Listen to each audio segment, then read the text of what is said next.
자, 오늘 희망학원 내 2장을 마칠 건데요.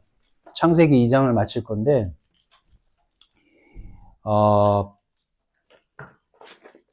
이게 공부를 하면서 좀 정리가 돼가는 느낌이 좀 들어요. 그러니까 이게 이렇게 만만한 주제는 아닌 거죠. 그래서 잘 같이, 따라오시길 바라겠고, 또 같이, 의문점도 갖고, 또 같이 고민도 하고, 그랬으면 좋겠어요. 성서를, 볼 때, 이제 말씀으로 봐야 되는 거죠. 말씀으로. 이제, 말씀이라는 것은 언어거든요. 그 언어를 이렇게 말씀을 딱 하실 때, 우리 안에 컨셉이 이렇게 딱 세워지고, 어떤 생각들이 생기고 하는 거잖아요. 그러니까 이거 언어의 힘인 거죠. 아무것도 제가 말하지 않을 때는 아무 생각이 없으셨잖아요. 근데 제가 지금 이렇게 몇 마디를 딱 던지면 한정이 돼버리지. 여러분들 머릿속에서 다양한 생각들이 일어나잖아요. 창세기를 바라보는 눈이 베레시트로 바라봐야 된다. 즉 우리를 성전 삼으시는 그리스도를 성전의 머리로 두겠다. 근데 그 성전은 예수였고 그 예수가 죽고 그리스도의 영으로 우리를 성전 삼으시고 우리의 머리가 되신 그리스도가 되신다라는 게 베레시트의 주요 내용이었죠. 그리고 그 흐름이 7이라는 숫자로 채워나가면서 설명을 계속 해주시는 거죠. 이 모양 저 모양으로. 그죠? 그리고 나서 창세기 2장 4절까지 이렇게 흘러가죠. 그죠? 2장 1절이 아니라 그죠? 이게 4절이죠? 2장 3절까지 한 청크로 흘러가는 거죠. 베레시트의 설명이 2장 3절까지 흘러갑니다. 그리고 2장 4절부터 이제 2장 끝절까지는 그 베레시트를 백업해주는 굉장히 디테일한 내용들이 나오는데 주로 아담에 대해서 설명을 하시는 거예요. 그런데 그 아담이 뭘 필요로 하냐? 돕는 배필을 필요로 하죠. 그리고 갈빗대를 빼서 그죠? 만들죠. 이런 이야기들이 쭉 나옵니다. 그래서 그 뒤에 2장 4절부터 2장에 쭉 흐르는 주제가 뭐냐 했을 때 이 점을 염두에 두시면 굉장히 도움이 됩니다. 어떤 내용이냐? 바로 이 내용입니다.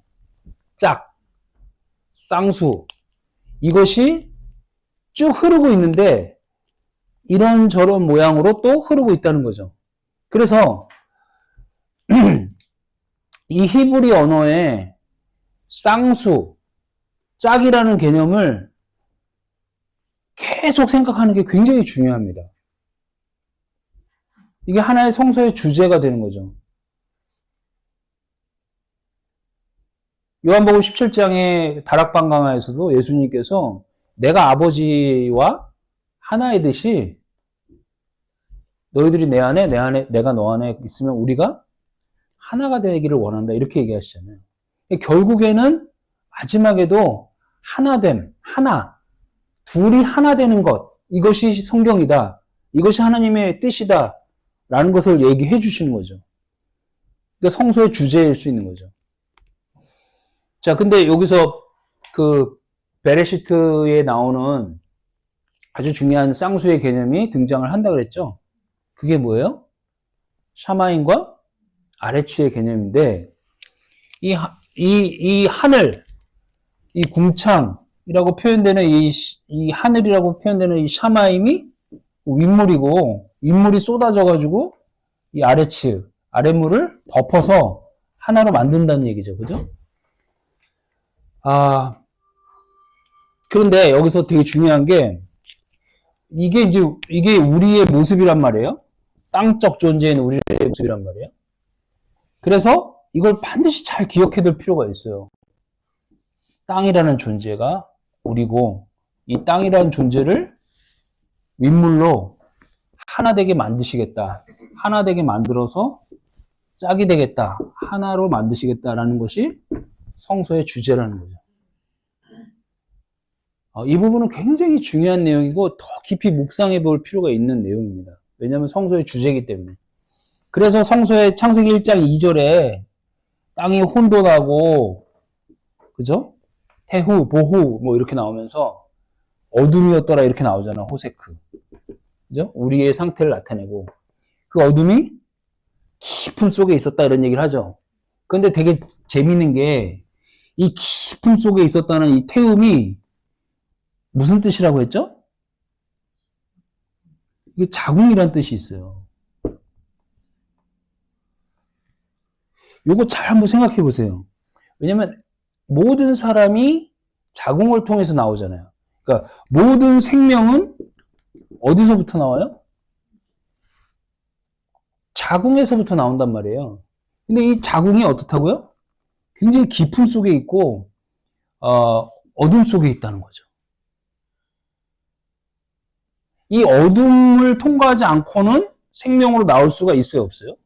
없어요. 자궁을 통과하지 않고는 생명이 나올 수가 없는 것처럼 이 자궁 속에 저는 이제 없지만 저도 자궁 속에 있었죠. 근데 자궁 속은 어떨까요? 형태도 그렇죠. 물로 차 있고 형태도 없고 어둠이고, 응? 태후 보후의 개념인 거예요. 그리고 호세크의 개념이고 어둡겠죠. 거기서 잉태되겠죠. 생명이. 그게 우리라는 거예요. 그러니까 하나님은 그 장치를 통해서 우리의 생명이 물을 타고 훅 생명으로 나오는 그 개념을 우리에게 보여주시는 거죠. 이따 보겠지만 요한복음 7장 38절이 굉장히 중요한 내용이거든요. 예수님이 갑자기 명절 때 사람들이 오니까 외쳐 가로되 너희 배에서 생수의 강이 흘러 넘치리라 이런 얘기를 하세요.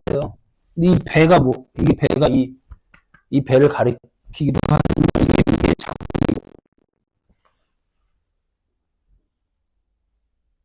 그러니까 너희의 정에서 생수의 강, 진리의 말씀이 흘러나게 하겠다. 그러니까 너희들은 어둠 속이었지만 혼돈이었고 정돈되지 않은 그런 상태였지만 내가 진리로 불러내서 너희 그 어둠 속에서부터 생수의 강, 진리의 강, 말씀의 강이 흘러넘치게 하겠다라는 내용을 여기서 똑같이 말씀하시는 거죠. 그래서 여기 이런 창세기 1장 2절의 어둠과 무질서와 공허와 형태 없음이 소개가 되는 거고요. 그리고 그 다음에 하샤마임이 나오는 거죠. 그래서 이걸 짝으로 부르시겠다는 얘기가 베레시트라는 거예요. 자, 여기까지 이제 하고요. 그 다음에 우리가 매주 봤던 그 7가지 표 있잖아요. 그게 이걸 다 설명해 주고 있는 내용들이니까 오늘은 그거는 안 하겠습니다. 그리고 2장 이제 4절부터 요 구조를 이제 쭉 들어갈 거예요. 2장 끝까지 갈 텐데 필요하면 3장에 뱀까지 갈 텐데 시간이 있을지 모르겠어요. 근데 2장 이제 3절까지가 이런 내용이고, 근데 요 쌍수의 개념이 여기서부터도 계속 진행이 됩니다. 그런데 계속 진행이 되는데 누구를 중심으로 진행이 되냐면 바로 아담. 그러니까 여기까지는 2장 3절까지는 아주 그냥 오버뷰죠. 전체 그림, 총론적인 그림, 총체적인 그림, 우주적인 그림을 나타낸다면 2장 4절부터는 이제 우리의 구체적인 사람, 흙, 그 다음에 땅적인 존재인 우리에 대해서 구체적으로 들어간다는 거죠. 그래서 지난 시간에 이제 우리가 이제 2장 4절부터 보겠습니다. 그런데 하나 중요한 내용이 있어요. 바로 이 내용이죠. 2장 4절부터 9절까지 나무 이야기가 나오는데 거기에 2장 10절부터 14절까지 뭐가 나와요? 4개의 강물이 얘기가 나오죠. 그 다음에 2장 15절로 다시 나무 이야기가 이어진단 말이에요. 그러니까 뜬금없이 강예가 중간에 끼어들어 있는 구조이죠. 그렇죠? 그렇지만 이 구조를 좀 이해할 필요가 있다는 거죠. 이 구조는 계시록 22장 1절부터 2절까지 생수의 강물, 수정같이 맑은 생수의 강물이 있는데 그 좌우에 뭐가 있다고요? 생명나무가 있어서 거기에 열매를 맺고 그 잎사귀들은 뭐 한다고요? 만국을 치료하는 것이다. 이렇게 나옵니다. 그러니까 이 생수의 강물과 이 나무가 좌우로 있는 구조, 지금 창세기 2장에 나오는 구조는 계시록 22장에 나오는 말씀과 정확하게 일치하는 내용인 거죠. 맞죠? 자, 그럼 지난 시간에 나무를 보기 전에 나무를 여기서부터 여기 이 나무하고 쭉 이어지게 볼게요. 근데 오늘은 이제 생명수 강물부터 먼저 볼게요. 이 생명수 강물이 여기 이제 이걸 얘기하는 건데, 요한복음 이걸 얘기하는 건데, 4개의 강이 소개가 되어집니다. 잘 모르는 상태에서 이것을 간과하기 쉬운데, 이 구절에 나오는 생수의 강물을 어디서부터 흘러나온다고 그래요? 에덴의 동산에서부터 흘러나온다 그랬으니까, 에덴은 기쁨이고, 동산은 성전이니까, 기쁨의 성전이 되겠죠? 기쁨의 성전인데, 그 내 뭐라 그래요? 근원, 머리라 그랬어요. 그러니까 우리가 그리스도의 영을 받아, 그리스도가 내 머리가 된다면, 이 4개의 근원이 우리가 되는 거죠. 그렇죠? 그 얘기를 하고 있는 거고. 그러니까 베레시트를 다시 한번 다른 언어로 쓴 거예요. 그 다음에 4개의 강을 얘기하는데, 첫 번째 강은 비손이고, 이게 하윌라라고 되어 있어요. 근데 그게 모래땅. 모래땅은 아주 고통스러운 땅을 얘기합니다. 그런데 뒤에 뭐라 그래요? 순금인데 그 금이 베델리온과 호마노다 이렇게 되어 있어요. 그러니까 모래땅이 변해서 뭐가 되는 거예요? 주얼리가 되는 거죠. 금이 되는 거죠. 그러니까 떨기나무, 가시나무, 조각목이 변해서 금으로 입힌 성전의 기둥이 되는 것처럼 똑같은 얘기를 하는 거예요, 지금. 그리고 그 뜻이 뭐래요? 쏟아진 물. 두 번째, 기호는 구스인데 이게 애굽 땅이란 말이에요. 그러니까 애굽은 노예의 땅이잖아요. 우리를 얘기하는 거예요. 말씀이 없었을 때 여기가 애굽이잖아요. 그죠? 애굽에서 이렇게 광야로 끌고 올라가시는 내용을 보여주시는 거잖아요. 그러니까 이 애굽 땅이었던 우리를 넘치는 물로 바꾸시겠다는 얘기죠. 근데 성경에 보면 기혼이라는 땅이 솔로몬이 기름 부은 땅이에요. 기혼샘 들어보셨어요? 얼핏 들어보셨죠? 기혼샘이라고. 그러니까 거기가 이제 기름 부었다 말이야. 넘치게 흘러 넘친다 이거고. hit데겔 세 번째 당은 hit데겔인데 아수르 동편이라. 아수르는 이방 땅이잖아요, 그죠? 그죠? 이방 땅 동편이고 이걸 뭘로? 빨리 흐르는 물. 결국엔 다 물이에요, 물. 생수의 강물이 어떻게 이모저모로 흐른다? 급하게도 흐르고 넘치게도 흐르고 쏟아지게도 흐르고 솟아오르게도 흐른다라는 얘기예요.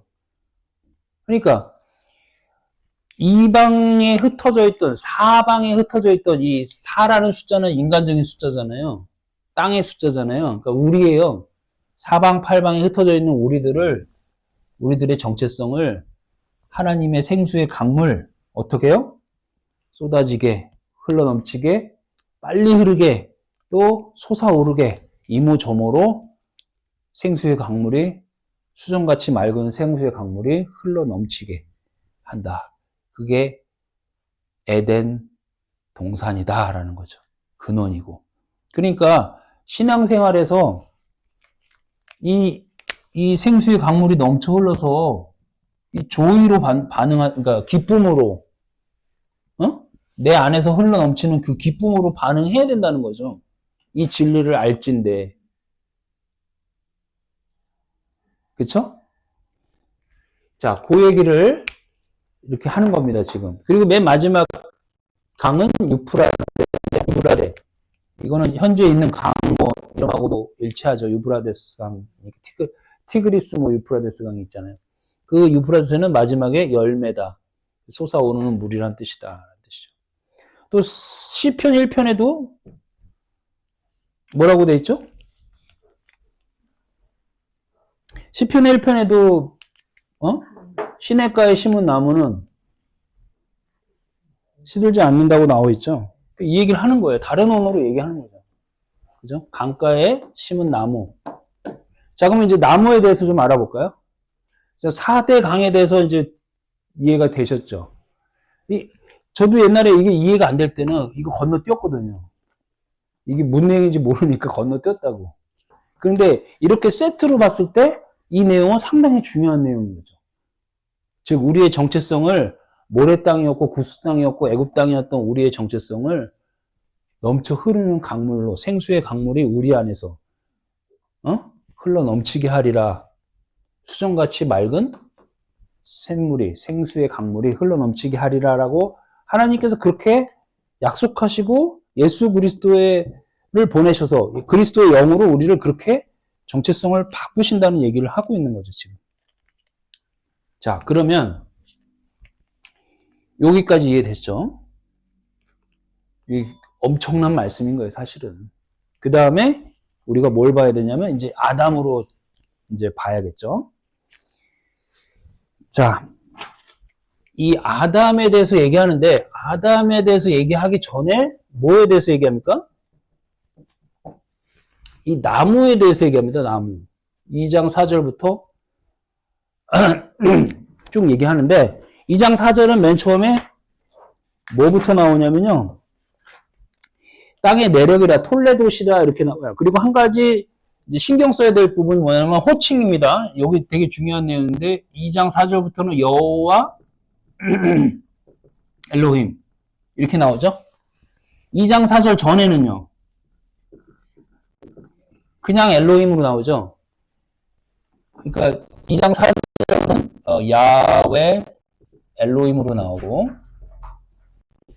그죠? 이렇게 두 파트 나눠졌다는 겁니다. 그런데 내가 미리 말씀을 드리면 요거 잘 보셔야 돼요. 요것에 대한 신명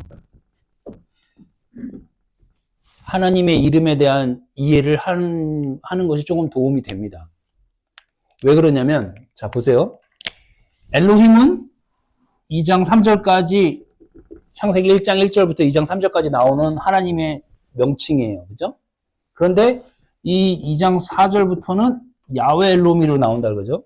이 야훼라는 말은 시간과 공간 안으로 들어오신 하나님, 즉 역사하시는 하나님이란 뜻이에요. 인카네이션. 그래서 이 야훼라는 이름을 어원을 쭉 따라가 보면 야훼가 곧 누구예요? 예수가 되는 거죠. 어원이 같다 이거예요. 야훼, 예수. 그러니까 2장 4절부터는 이제 시간과 공간 안에서 역사하시는 하나님을 말씀하시는 겁니다. 그런데 오늘 3장까지 나갈지 모르겠지만요. 3장에 누가 나와요? 나시, 뱀이 나오는데 집에 가서 한번 읽어보세요. 뱀이 누구한테 먼저 얘기합니까? 여자한테 얘기하죠? 그때 2호칭을 쓸까요? 2호칭을 쓸까요?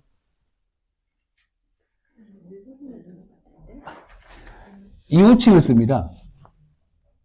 지금 2장부터는 하나님의 의도는 2호칭이에요? 2호칭이에요? 두 번째 거예요. 왜냐하면 역사하시는 하나님이기 때문에. 근데 뱀은 자꾸 여기를 얘기하지 않고 어디를 얘기해요? 이걸 얘기해요.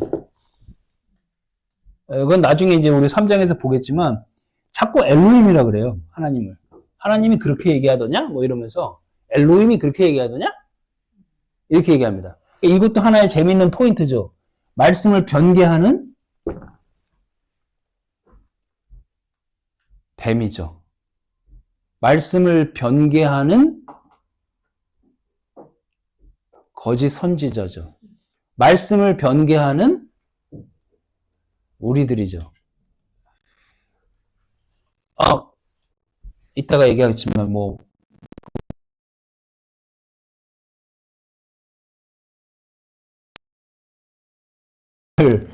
뱀으로 변하게 하죠.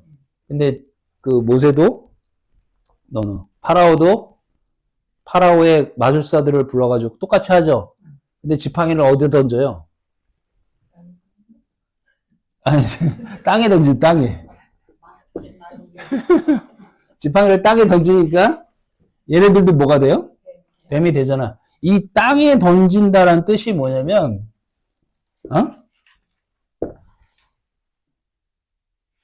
땅적 존재라는 거예요. 하나님의 말씀을 땅에 던져버리는 거예요. 그 불뱀 모세는 안 던졌어요? 근데 들어 올리잖아요.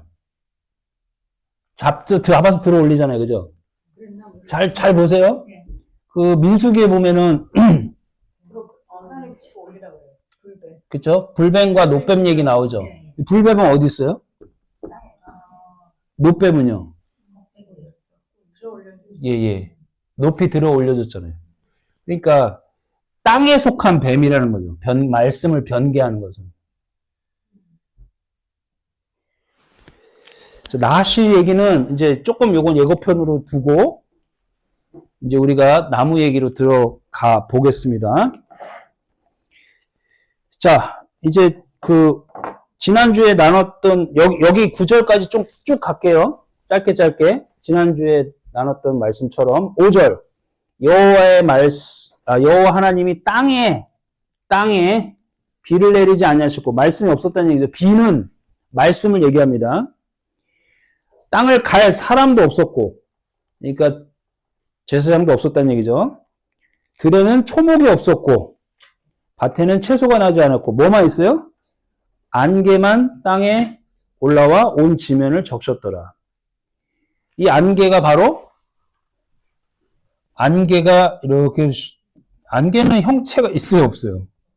없고 그냥 안개도 수분이 있나? 수분은 있어요? 자, 비는 수분 말고 비는 어디서 땅에서 와요? 땅에서 이렇게. 안개는 이게 다 메타포라니까. 그러니까 땅에 안개만 올라왔더라, 비가 없었더라는 얘기는 진리의 말씀이 없었던 상태를 얘기하는 거야. 그냥 김만 모락모락 나는 그런 이 땅의 존재, 들의 상태, 우리를 얘기하는 거예요. 아담을 얘기하는 거예요. 7절 여호와 하나님이 땅의 흙으로 사람을 지으시고 그 생기를 그 상태에서 아담을 지으시고 생기를 그 코에 넣으신 사람이 생명이 되니라.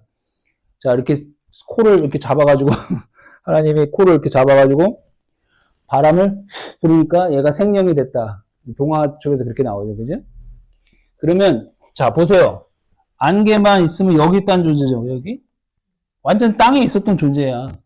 뭐 초목도 없고 아무것도 없었다는 얘기는 거의 이 수준이라는 얘기잖아요. 여기서 생기를 불어넣어서 어디로 끌어올리는 거예요, 이제.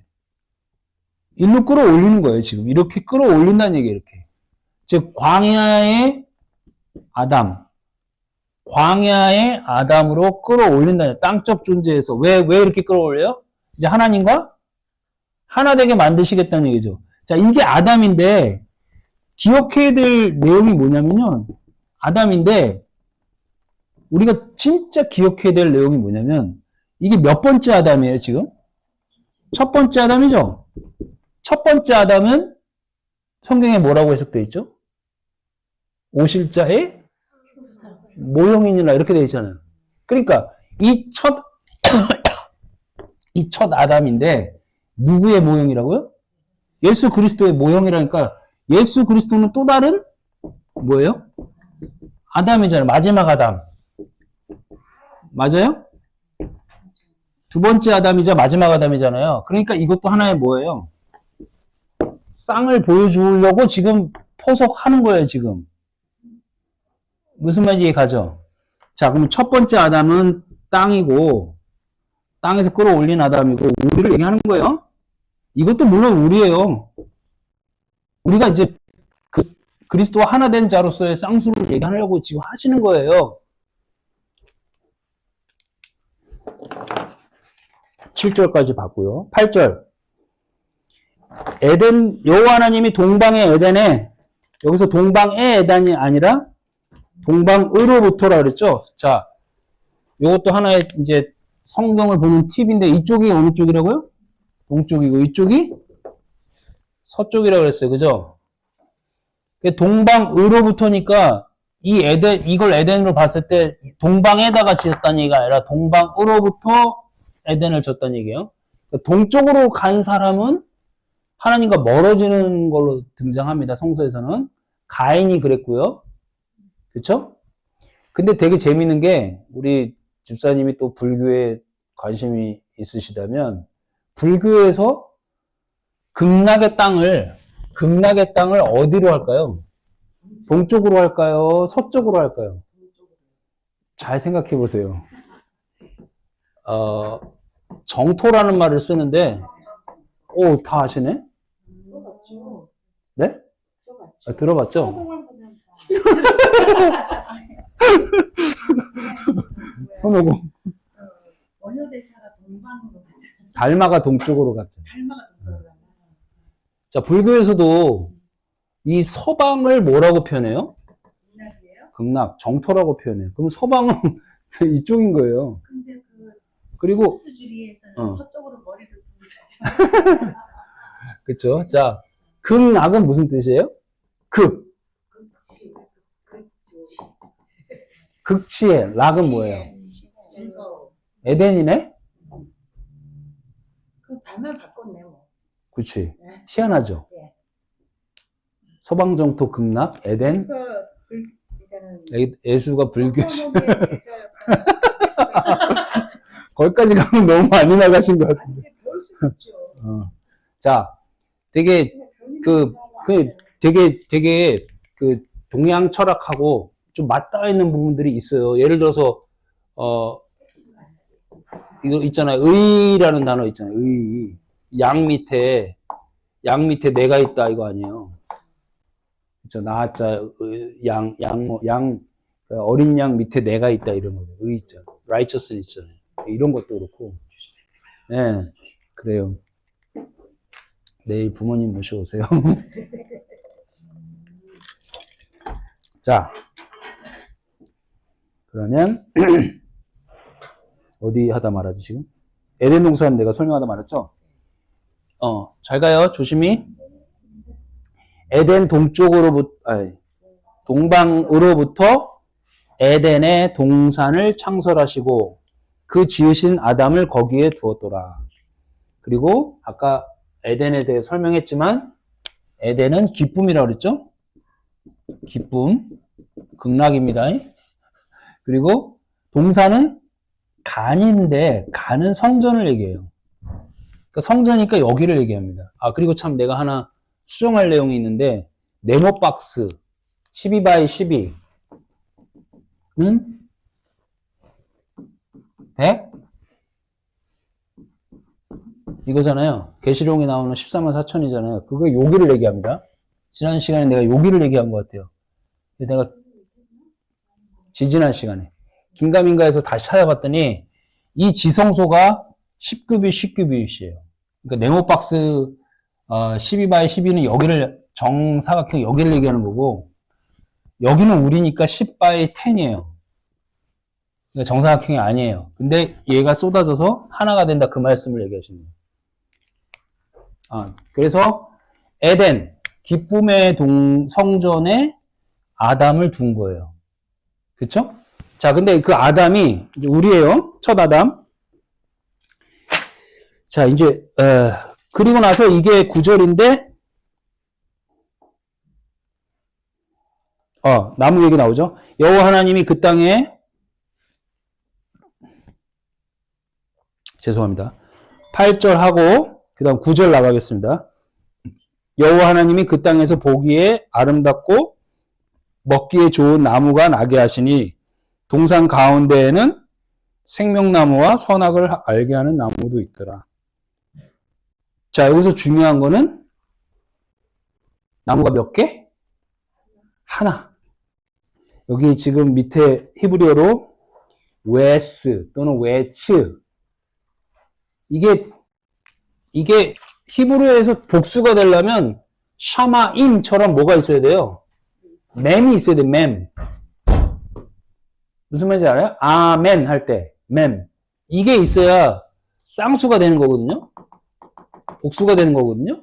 근데 이 나무를 뜻하는 s는 단수란 말이에요. 그러니까 나무가 몇 개란 얘기예요? 하나. 성전 중앙에 나무가 있는데 그것이 생명나무고 또 그것이 선악지식 나무다라는 거죠. 자, 거기까지가 9절이고 그 다음에 아까 설명한 10절부터 14절까지 뭐가 나와요? 4개의 강물이 나오는 겁니다. 그러면 오늘은 본격적으로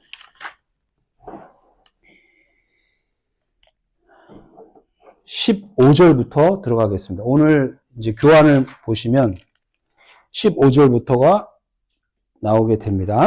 여호와 하나님이 그 사람을 이끌어 에덴 동산에 두어 그것을 경작하며 지키게 하시니, 이 경작하며 지키다는 얘기도 이게 섬기게 하신다는 얘기예요. 섬기다. 그러니까 나무가 있어가지고 막 이렇게 뭐 파밍을 명령했다는 얘기가 아니라 섬기게 하셨다. 그러니까 제사장의 직분을 부여하신 거죠. 그 다음 16절. 여호와 하나님이 그 사람에게 명하여 이르시되 동산 각종 나무의 열매는 내가 임의로 먹되. 자, 열매라는 단어는 있다 없다? 없다. 동산 나무는 네가 임의로 먹되. 그 임의로 먹다라는 말도 다르게 해석해야 된다. 뭘로 해석해야 된다? 모든 것으로부터 먹어라. 그러니까 통째로 먹어라. 어떤 분은 이 말을 성경 말씀을 주셨는데, 즉 나무를 주셨는데 이거를 통째로 먹어라 라는 것으로 해석을 하기도 하더라고요. 모든 것으로 먹어라라는 얘기는 통째로 먹어라. 뭐 생각하세요? 통째로 먹어라. 뭐라고요? 지금 말씀 얘기하고 있는 거거든요. 말씀을 통째로 먹어라. 그러니까 하나님의 양식을 모두 먹어라. 통째로 먹어라는 얘기죠. 예. 자, 근데 17절이 지난 시간에 좀 악유가 됐었죠? 기억나세요? 네, 반드시 죽어요. 예. 17절이 악유가 좀 됐었습니다. 선악을 알게 하는 나무의 열매는 먹지 말라. 네가 먹는 날에는 반드시 죽으리라. 그럼 여기도 선악을 열매가 없는 거예요? 여기도 없습니다. 열매는 무조건 없어요, 여기는. 자, 선악을 알게 하는 나무는 먹지 말라에서부터 첫 번째는 나무로부터는 먹지 말라. 민맨누. 나무는 먹지 말라가 아니라 나무로부터는 먹지 말라.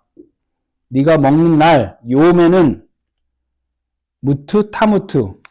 이 무트 타무트가 거기 이제 히브리어로 돼 있는데 제가 한국말로 쓸게요. 무트 타무트인데 이 타자가 이렇게 쓰거든요. 히브리 말의 맨 끝자예요. 그러니까 이 무트는 이제 모트나 또 무트라는데 이건 죽음이거든요.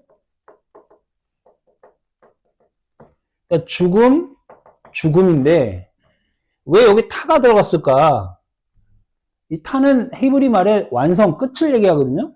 이게 완성을 뜻한다. 그래서 완성된 죽음인 것이다. 이렇게 해석하는 거죠. 그러니까 죽고 죽는다. 죽음 또 죽음이야. 그런데 완성된 죽음이야. 끝 죽음이야. 그 얘기를 하는 거죠. 그런데 지난 시간에 제가 뭐라고 해석을 했냐면 기억나세요? 생명나무로 먹을 때 네. 네. 왜 그랬냐면 민맨누 키라는 단어가 있다. 그래서 민맨누 키가 뭐냐면 그렇죠. 뭐뭐를 제외하고는 먹지 말라. 그러니까 선악지식 나무로부터는 먹지 말라. 잘 보세요. 그런데 그것을 먹는 날 완성된 죽음으로 죽으리라. except 제외하고 완성된 죽음 이렇게 돼 있단 말이에요. 이것이 좀 논란이 되는데 완성된 죽음을 먼저 해석을 하니까 이 완성된 죽음은 생명나무를 먹어야 완성된 죽음이 아니겠느냐. 그렇죠? 그래서 그렇게 해석을 해봤었죠. 그래서 지난주에 내가 김 목사님하고 현 목사님하고 조나단 목사님하고 인천에 있는 또 예 목사님하고 그 다음에 박성기 목사님하고 5명한테 제가 문자를 보냈어요. 당신들은 이거를 어떻게 해석하느냐? 제가 문자를 보냈어요. 어떻게 보냈냐? 첫 번째, 이건 선악지식 나무를 먹으면 죽는다. 선악지식 나무를 먹으면 죽고 죽는다. 이렇게 해석할 것이냐? 아니면 지난 시간에 내가 나눴듯이 선악지식 나무를 먹으면 안 된다. 죽는데 생명나무를 먹는다면 완성된 죽음을 죽을 거야. 둘 중에 어떤 걸로 해석을 해야 되겠냐라고 질문을 드려봤어요. 그 중에 김영대 목사님 글을 한번 제가 소개를 해드릴게요. 키는 다양한 뜻이 있다. 그렇지만 문맥상 그러나로 보기보다는 왜냐하면 혹은 마치 뭐뭐처럼 혹은 뭐뭐 할 때라고 이해하면 좋을 것 같다. 키 배욤 그걸 먹는 날 배욤 으로 그날을 가리키고 있기 때문이다. 그렇지만 강 목사님 말씀하신 것처럼 생명나무를 먹으면 완성된 죽음으로 죽으리라는 해석은 결론적인 것, 즉 예수 그리스도 안에서 예수와 함께 죽고 그리스도와 함께 부활하는 그 죽음으로 죽음을 완성한다는 의미도 되겠지요. 결국 하나님께서는 인간이 선악나무를 취하여 하나됨으로 말미암아 7일 창조를 통해 말씀하신 하나님의 언약대로 예수 그리스도 안에서 완성된다는 의미를 담고 있습니다. 결론은 창세기 2장 10절 말씀을 직접적으로 그렇게 볼 수는 없지만 예수 그리스도의 죽음을 말씀하신 것이 아니기 때문에 그렇지만 배움을 넣은 의미에서 본다면 예수 그리스도의 십자가로 이루어지는 종말을 포함하는 의미로 보아야 되니까요. 신약에서 완성되는 예수 그리스도를 전하는 설교의 결론으로 전할 수 있다고 생각합니다. 제가 여기에다가 무슨 말인지 조금 이해되세요? 박 목사님 코멘트를 달지 않았는데 여기에 지금 이 날에는 할 때 이 날이 배움이거든요. 이 배움이 첫째 날, 둘째 날, 셋째 날, 넷째 날 그거 얘기하잖아요. 그러니까 어둠에서 빛으로 나아가는 그 날을 얘기하는 거잖아요. 저녁이 되고 아침이 되니 둘째 날이더라, 셋째 날이더라 하는 그 날. 그 날은 바로 생명의 날이거든요. 생명의 날을 내포하고 있기 때문에 그리스도의 완성된 죽음, 그리스도의 완성된 날로 해석할 수도 있다라는 말씀을 하시는 거예요. 해석의 가능성이 있다. 그렇죠. 그리고 그렇게 예수 그리스도의 결론으로 끌고 가도 괜찮다 설교할 때 하지만 이 문맥상 예수 그리스도가 아직 등장을 하지 않았기 때문에 정확히 그렇게 예. 선악지식 나무를 의미에서는 그렇게 볼 수 있다는 얘기예요.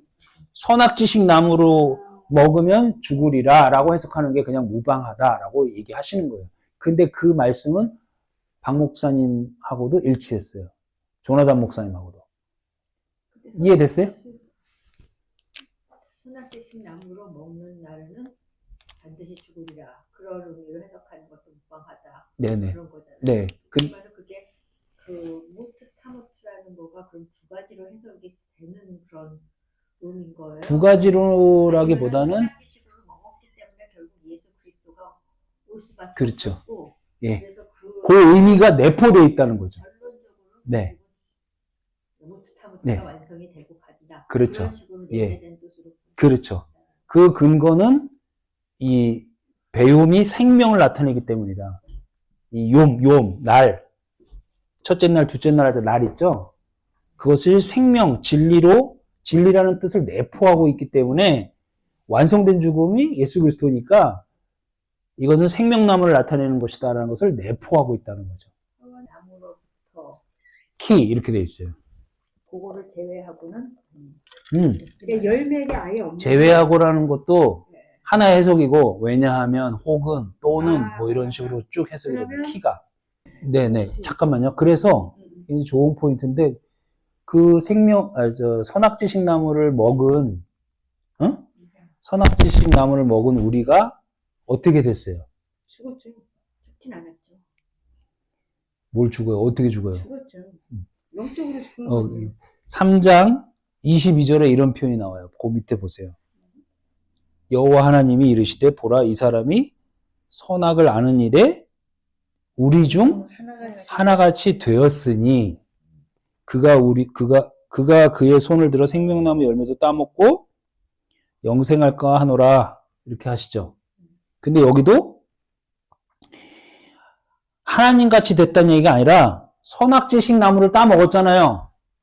그러니까 이 말씀을 진리를 보지 않고 율법으로 봤다는 얘기 아니에요. 그런 사람은 어떻게 된다? 하나님 중 하나같이 됐다 그 말이 아니라 여기도 민맨누가 빠졌는데 그것으로부터 하나가 됐다 이렇게 해석해야 되는 거예요. 이게 되게 중요한 해석인데 그럼 그것으로부터 하나가 됐단 말이 무슨 말이에요? 자, 뭐라고? 그렇죠, 그렇죠. 자, 여기 보세요. 이제 생기를 불어넣어서 아담이라는 사람을 우리를 여기다 놓고 이제 말씀을 준 거예요. 그 나무인데 이 나무를 생명나무로 보지 않고 선악지식으로 나무 먹으면 안 돼. 그런데 결론은 선악지식 나무도 먹을 수밖에 없는 존재잖아요. 태어나면서부터 옳고 그름, 선악으로 계속 판별하면서 살잖아요. 우리가 무의식 중에도. 그리고 우리 존재인 거예요. 그런 존재는 선악을 알게 한 지식, 선악 지식 나무와 뭐가 됐다? 하나가 됐다.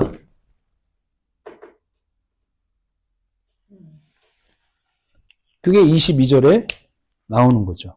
그게 이제 그 히브리 말을 이제 우리말로 담기가 쉽지가 않아요.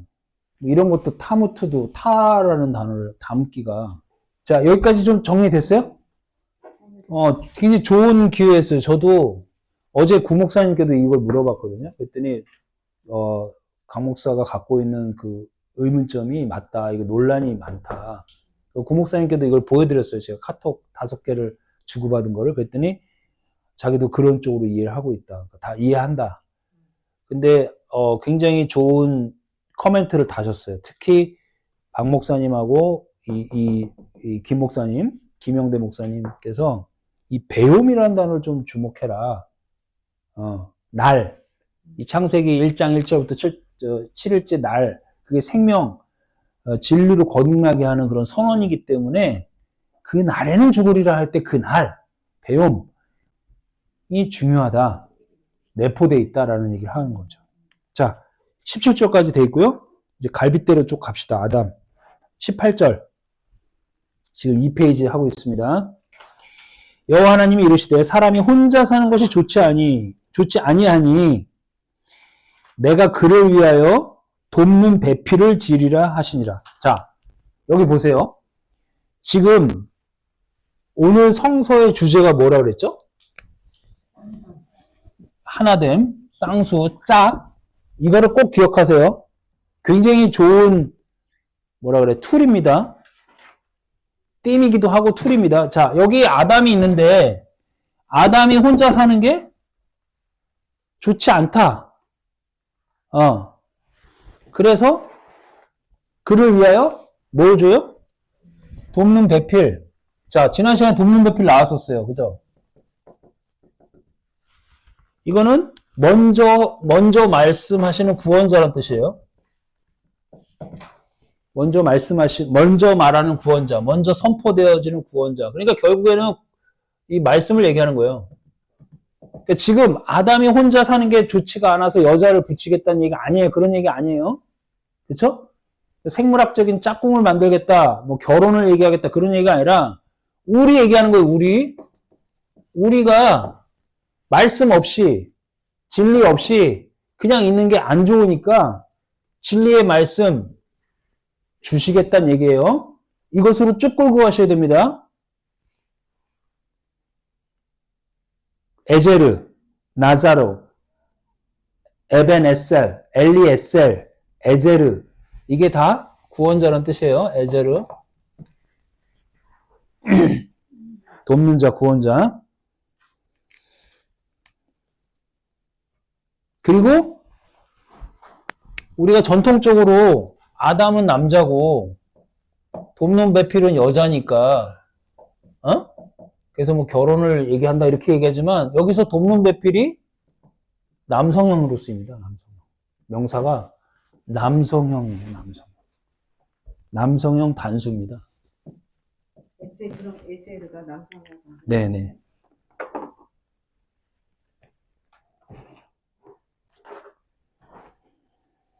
19절 여호와 하나님이 흙으로 각종 들짐승과 공중의 새를 지으시고 아담이 무엇이라고 부르나 보시려고 그것들을 그에게로 이끌어 가시니 아담이 각 생물들을 부르는 것이 곧 그 이름이 되었더라. 이것도 정통적으로 우리가 어떻게 해석해요?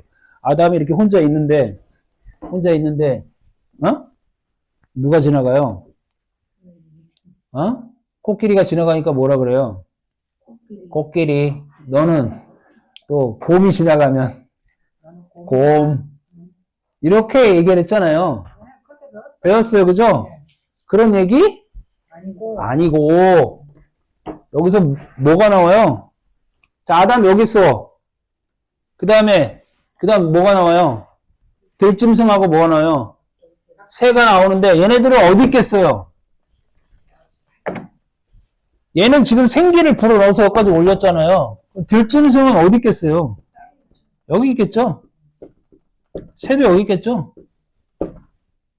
그럼 얘네들한테 얘가 뭘 준다는 얘기야? 이름을 준다는 얘기는 얘네들이 누구예요? 말씀 없는 자들이에요. 그러니까 아담이 먼저 말씀 받은 자로서 말씀 없는 자를 끌어들이는 거죠. 끌어올리는 거죠.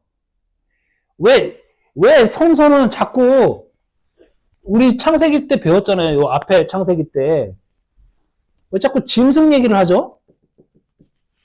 큰 바다 생물, 탄닌, 들짐승, 가축. 이거 지금 진짜 짐승 얘기하는 거예요?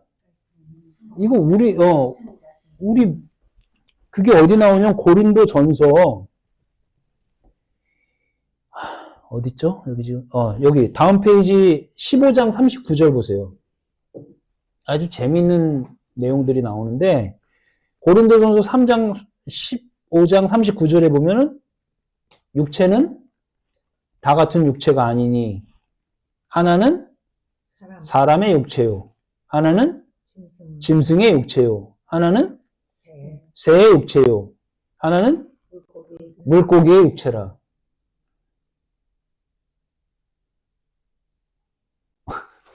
어떤 사람 보고 야, 너 물고기 닮았다. 물고기 육체네. 이렇게 말하면 기분 나쁘겠죠. 그죠? 그런데 한 가지. 이 아담이 지금 이름 짓잖아요, 얘네들. 근데 이름 안 짓는 애가 하나 있어. 이 고린도전서 15장 39절에 의하면 이런 육체들이 쭉 있잖아요. 근데 아담이 이름을 지어주잖아. 근데 이름을 안 지어준 애가 하나 있어. 여기 봐봐요. 19절. 각종 들짐승과 공중의 새를 지으시고 아담이 그에게로 이끌어 가시니 생물을 부르는 것이 다 이름이 됐다. 그 다음 20절도 봐봐요. 20절. 아담이 모든 가축과 공중의 새와 들의 모든 짐승에게 이름을 주니라. 이렇게 돼 있죠. 근데 뭐가 없어요? 아니. 고린도서 15장에 따르면 뭐가 없어? 어떤 육체는 짐승이고, 어떤 육체는 새고, 물고기가 없잖아요. 무슨 말이냐면 아담이 이름을 다 줬단 말이야. 근데 누구한테는 이름을 안 줬어요? 물고기가 없잖아요. 응? 자, 여기 한번 보세요. 얘네들에게 이름을 줬다는 얘기는 얘네들이 아담에게 이끌려 들어왔다 이런 표현돼 있죠. 네, 그러니까 아담에게 그에게로 이끌어 가신 이렇게 돼 있잖아. 그게 아담으로 들어갔다는 얘기야. 아담 안으로. 엘 하야 하아담 그래가지고 보라는 단어를 썼는데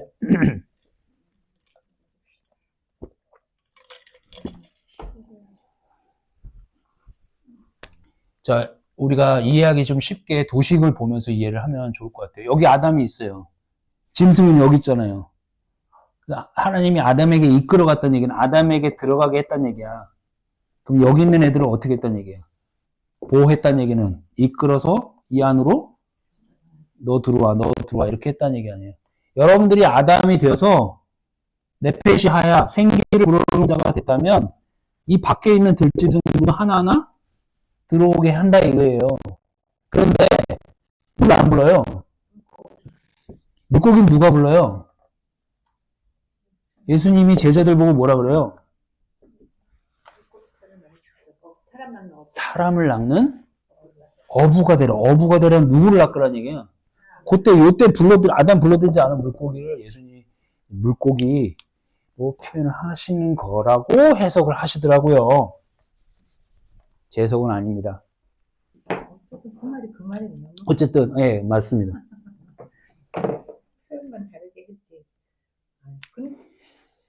근데 언제부터 이렇게 해석하는 게 나왔어요? 점점, 언제부터는 모르겠는데, 점점 넓어지고 있죠. 오래됐어요.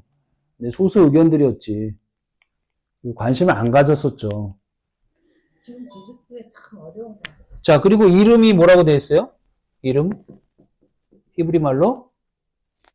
이름? 이렇게 되어 있어요. 간단합니다. 이게 셈이죠, 셈. 또는 샴. 샴. 여기 보세요. 샤마임, 셈. 그 얘기예요. 하늘로 불러들였다. 말씀으로 불러들였다. 또 노아의 아들 중에 셈 있죠? 네. 그렇죠? 그하고도 연결이 됩니다. 자, 20절. 돕는 배필이 없었다. 자, 여기까지 이제 이해가 됐어요? 여기까지 이해됐어요? 요거 이해됐어요? 짐승하고 이름 짓는 얘기? 근데 아담에겐 누가 없다? 돕는 배필이 없으니까 얘도 사실은 정확하게 말하면 지금 이 나무를 뭘로 취하려고 그래, 지금. 자꾸 선악지식 나무로 취하려고 지금 대기 중인 거 아니에요? 응?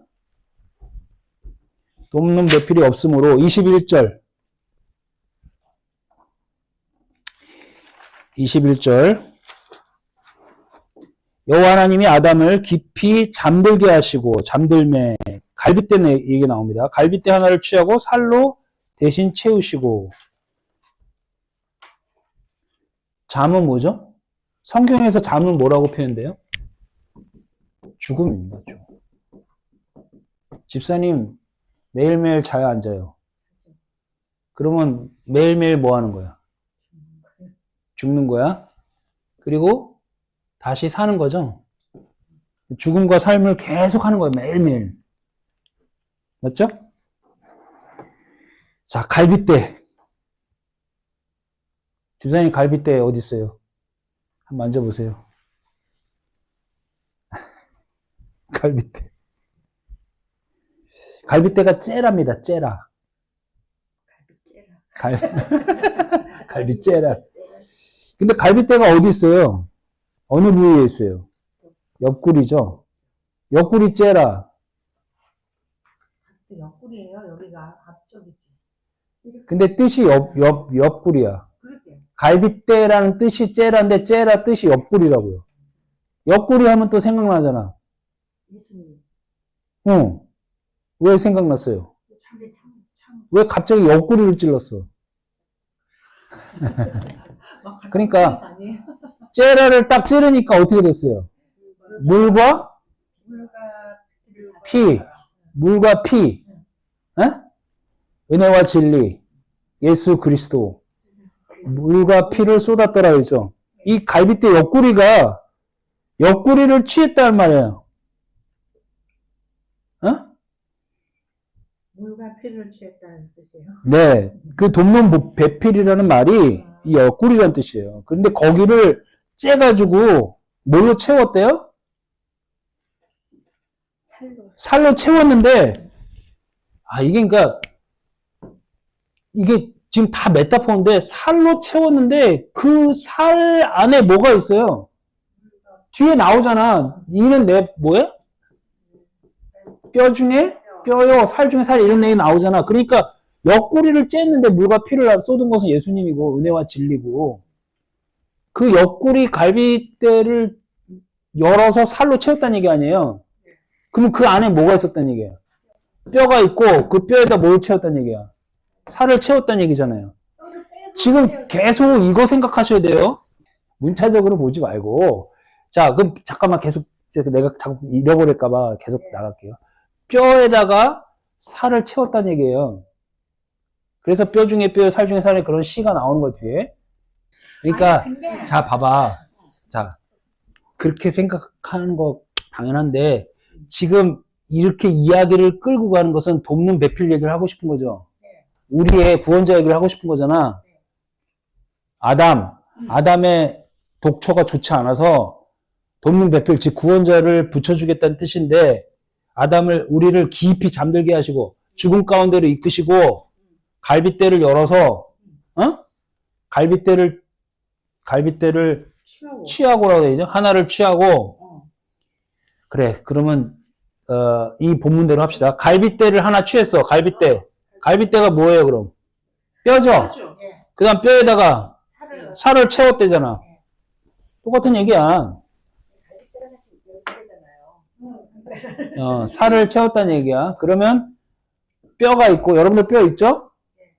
집사님은 살이 조금밖에 없어. 아니 우리는 다 있어. 남자들은 하나가 없어야 돼요. 그렇지. 근데 생물학적으로 똑같아요? 안 똑같아요? 똑같아요. 그러니까 이거 지금 생물학적 얘기하는 거? 아니다. 자, 뼈에다가 살을 채워서 하나로 만들었다는 얘기인데, 뼈에다가 살을 채우면, 뼈만 있으면은 어떻게 돼요? 해골이죠? 살 채우면은, 이제 생명 되죠? Right? 그 얘기 하는 거예요. 메타포로 계속. 에스겔 골짜기 아세요? 여기 지금 제가 37장 쭉 써놨어요. 자, 그렇게, 그러니까, 자, 보세요. 자, 잠들게 했어요. 죽음에 이렇게 했어. 그 다음에 갈빗대가 옆구리를 뜻하는데 갈빗대 하나를 취했어. 뼈잖아요, 그게. 그리고 살로 대신 채웠다 이거야. 그러니까 그걸 문자 그대로 보면 남자의 갈빗대를 하나 취해가지고 그러니까 남자가 갈빗대가 하나 없다 이렇게 보지만 그게 아니라 우리를 대표하는 이 아담을 죽게 하시고 옆구리를 열어야 갈빗대를 취할 거 아니에요. 그렇죠. 그쵸? 그래서 무슨 의미인지 알겠어요. 그러니까 메타포야 이게. 근데 결국은 잠깐만요. 생명이라는 거는 그냥 뼈와 살이 하나의 쌍수가 이루어져야지 그렇죠. 생명이라는 거를 그렇죠. 나타내기 위해서 이렇게 하는 건데 예, 맞아요. 근데 그게 피지컬하게 일어나는 게 아니고 자, 에스겔 골짜기에 그 뼈들이 막 가득했는데 그죠? 예. 지금 여기 써 있어요. 그건 또 왜 이거예요? 오케이, 집에 가서 하자. 나는 지금도 그게 그러니까 이게 이 글자 그대로 보는 거하고 메타포로 보는 거하고 자꾸 이렇게 겹쳐져. 어쩔 수 없어요. 네. 자, 뼈들이 가득 차 있는데, 네. 뼈들에게 말하기를 생기를 너희에게 들어가게 하시니 너희가 살아나리라 하고 힘줄을 두고 살을 입히고 가죽을 덮으니 생기를 넣으리라 살아났어요. 네. 다 연결되고 살이 올랐어요. 네. 이게 하나의 실제 일어난 일이 아니라 실제 일어나는 일일 수도 있죠. 그렇게 믿음이 좋으신 분이고. 아니, 지금 일어난 일인데 죽어있는 뼈는, 그러니까 21절에, 에스겔서를 잠깐 보면, 이 뼈들은 다 죽어있는 상태잖아요. 근데 거기에다 살을 붙여서 생명이 되게 했다는 얘기잖아요. 그렇죠? 그러니까 이거 메타포인데, 이 지금 이 뼈라는 존재는 살이 없는 존재는 율법 존재예요. 근데 여기다 살을 붙여서 생명이 되게 했다는 얘기는 이 율법 존재인 아담을 진리로 만들었다는 얘기예요. 진리로 살게 하겠다는 얘기예요. 자, 조금만 더 나갈까요? 자, 21절까지 이제 나갔습니다. 갈빗대 하나를 취하고 살로 대신 채우시고, 그 다음 22절, 여호와 하나님이 아담에게서 취하신 그 갈빗대로 여자를 만드시고 그를 아담에게로 이끌어 오시니 아담이 이르시되 이는 내 뼈 중에 뼈요 살 중에 살이라. 이것을 남자에게서 취하셨은즉 여자라 부르리라. 이때 이시와 이샤가 나오는 거죠. 히브리 언어가 상당히 먼 언어잖아요. 그리고 아람어도 섞여 있고 막 이랬거든요. 예. 자, 여기서 하나 짚고 넘어가야 될 내용이 있는데, 남자와 여자를 이게 자칼과 네케바로 봤어요. 그죠? 그리고 성서 전체로 자칼은 이제 기억하다는 뜻이고 언약을 기억하는 자. 그리고 네케바는 이제 여자인데 이 네케바는 이제 지명당하다, 어떤 저주하다 뭐 이런 뜻이 있는데 이게 여자인데 우리가 성경 전체에서 보면은 여자라고 표현되어 있어요. 그죠? 왜? 이게 씨가 없는 자다.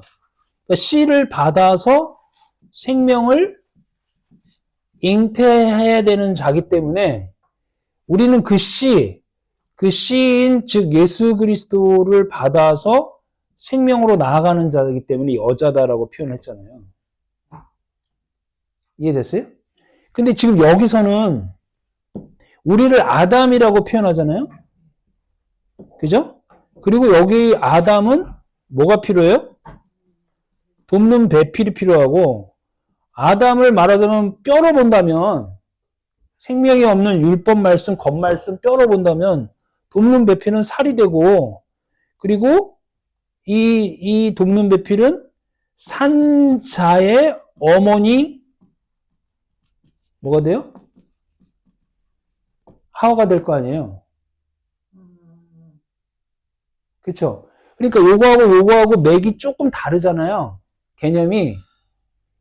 왜 그러냐면 여기는 우리가 여자인데 씨가 없어서 씨를 받아야 되고 씨를 받아서 씨를 받아야만 생명이 난다는 취지로 얘기하는 거고 여기는 우리가 생명을 낳을 수 없는 존재, 생명을 낳을 수 없는 존재이기 때문에 아담인 거고 생명을 낳을 수 있는 존재인 여자, 즉 살이 있는 여자, 진리 돕는 배필이 있어야 되는 거기 때문에 이쪽이 여자인 거죠.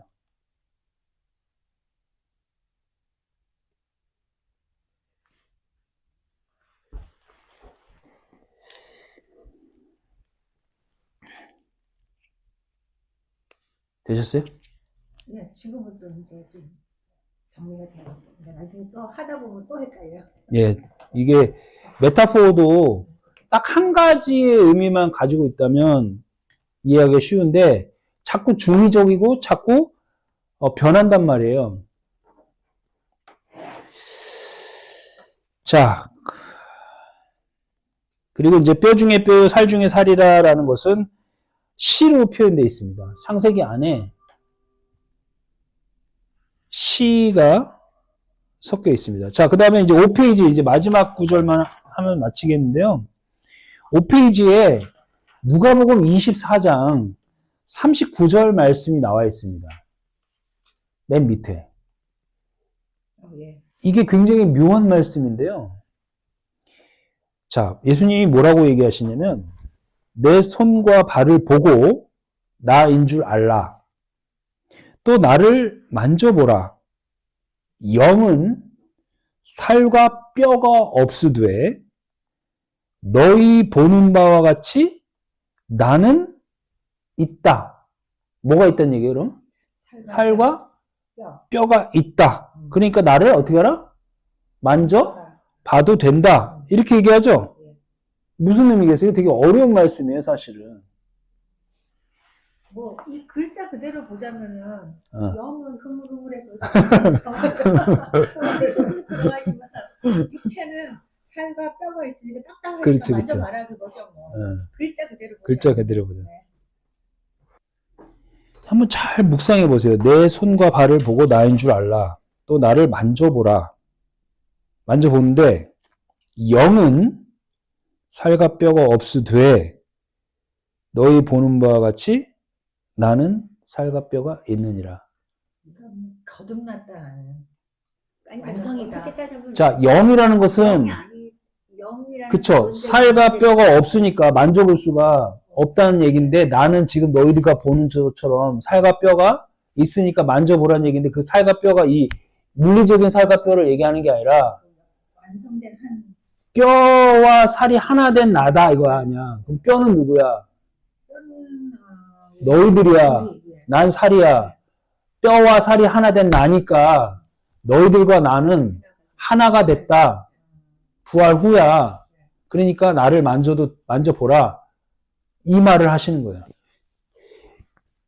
진리를 갖고 육신을 입고 너희들과 같은 뼈를 내가 갖고 있는데 진리를 입혀서 내가 온 거야. 너희 안에 내가 있고 내가 너희 안에 있는 거야. 이제는 하나 된 나야. 그 선포를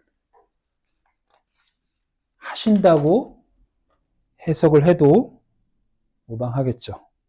아주 중요한 말씀입니다, 사실은.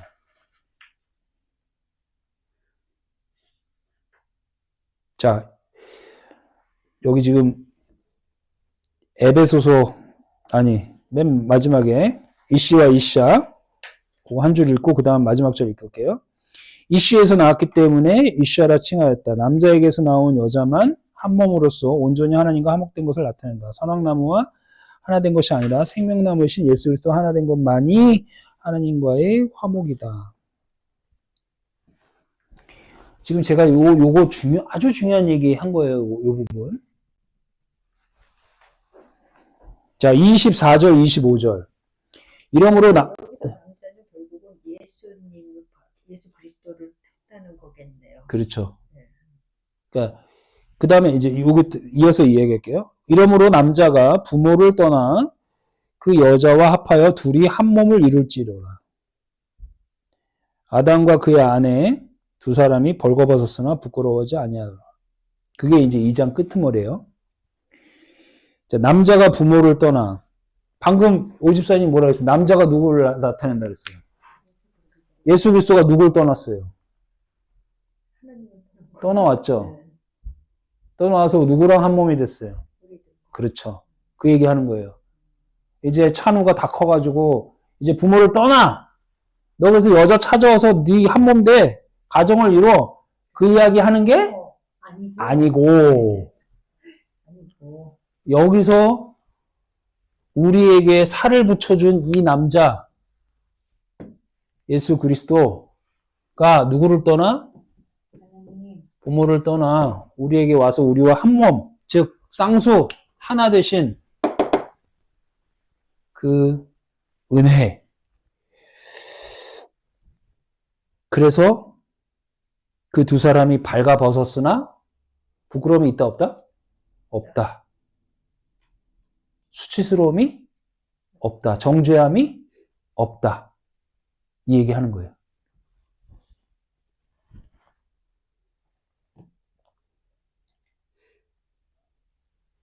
어렵죠? 쉽진 않은데 이거를 이렇게 피스 바이 피스를 보지 말고 쭉 따라가면 다 지금 처음에 얘기한 대로 마무리할게요. 처음에 얘기한 대로 이 뭐 얘기하는 거예요 지금? 이거 얘기하는 거예요. 짝, 쌍수, 하나됨, 돕는배필.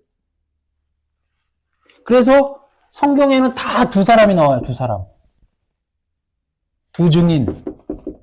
두 사람. 모세와 아론. 쌍둥이 형제 누구죠? 야곱과 에서. 다 두 사람 나와. 그런 얘기입니다. 자, 그러면 3장으로 넘어가는데 3장은 다음 주에 하는데 3장은 이제 누가 나와요? 아, 뱀 나와, 뱀. 뱀이 나와서 나하시죠. 나하시가 나옵니다. 나하시. 이게 의성어래요. 나하시. 우리도 쉬쉬 그러지 않나? 뱀?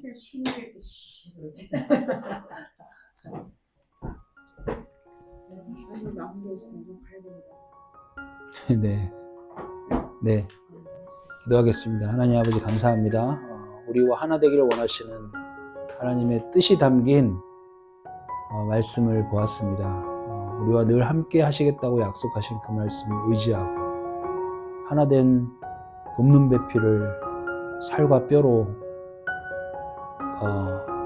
가지며 하나됨을 선포하며 나아가는 저들에게 도와주시옵소서. 에덴의 동산, 기쁨의 동산에서 하나님과 함께 거니는 저희들에게 도와주시옵소서. 예수님의 이름으로 기도합니다. 아멘.